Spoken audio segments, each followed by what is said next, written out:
I'm Tom Evans. I'm the district traffic engineer for the Kansas City area. Some of the charges I'm in is traffic signals. And I'm here to discuss our new system we have placed out on 291 here in the city of Lee Summit. This is a in-sync system that we've placed out on this roadway. We have 12 sat traffic signals and 46 cameras controlling this system. It's a departure from standard traffic engineering. Is we're not running a regular cycle lane that most all the other signals run. This is a system that actually thinks. This system thinks and does its best to run the traffic through and get them through town. Anybody from Lee Summit's rather familiar with the congestion that occurs on 291. With the introduction of this system that we put in March, there has been considerable decreases in delay and stop time for the travelers. Our actual speeds on this roadway are now getting close to the actual speed limit. The speed limit on the road is 45, we're running 40.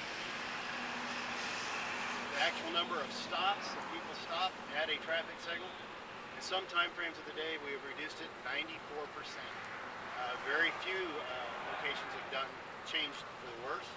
Almost all of it's very high. Very good reduction in stop time. Over travel times across the system, and it's a 2-mile system, travel times are down 30% with this system. Very impressive. Speeds themselves are up 50% on this system. Again, this is really impressive. This is not something you can do with a regular system. The amount of stops, as I said, has greatly gone down. Talking to Lee Summit Police Department, Captain Reeves, we were doing red light enforcement out here when we stuck this system in because it was so different. I was talking to Captain Reeves, and he said he was suspending his red light running enforcement because there's just no cars there to run the red light when it goes red. That is something that I never thought about, but I'm greatly happy to see that happen. Captain Reeves also has released some of his preliminary findings to me on accidents, and he says we're having approximately a 16% reduction in total accidents on this system since we stuck it in. Of course, when you get through the system faster, you burn less fuel, you waste less time. We're looking at probably around a 25% reduction in fuel to travel this corridor, and we're looking at around 30 to 60% reduction in emissions. So we're looking at going green along this whole thing. We really want to save the public money and time. MoDOT is pretty much committed to being green. That's why we want to get something like this going. Reduce the emissions, reduce the time.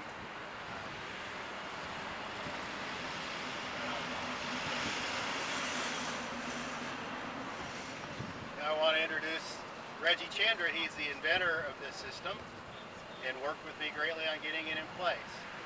Mr. Chandra?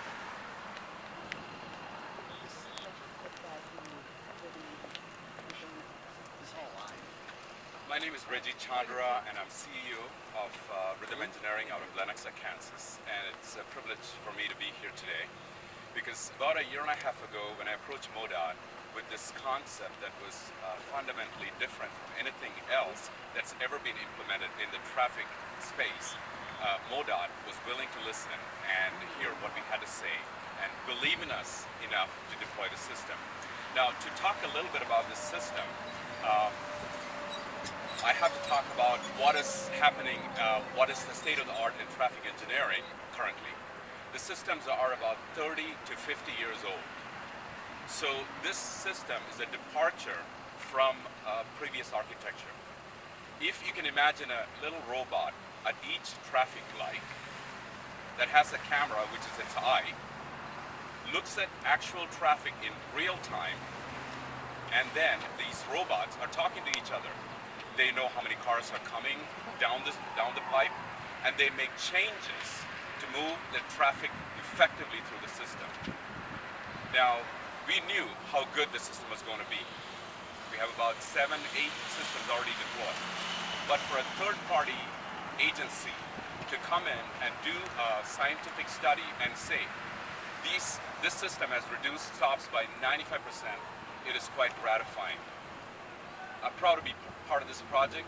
I'm very proud to be working with MoDOT.